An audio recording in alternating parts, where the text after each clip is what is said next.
Welcome to my channel. अस्सलामुअलैकुम।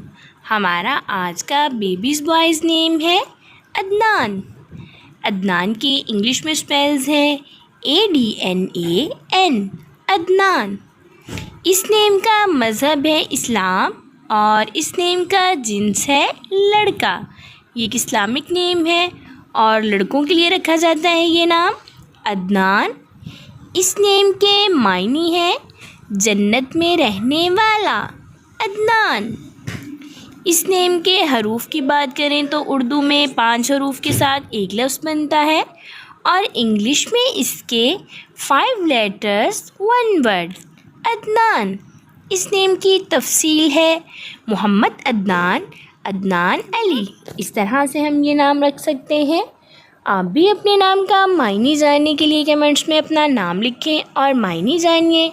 And अपने नाम की स्पेशल वीडियो बनवाने के लिए भी आप मेरे कमेंट बॉक्स में अपना नाम कमेंट कर सकते हैं। And please like the video, subscribe my channel and comment your name for me name. Okay dears, फिर मिलेंगे न्यू नेम न्यू वीडियो के साथ। अपना ख्याल रखिएगा, दुआओं में याद रखिएगा। अल्लाह हाफिज़।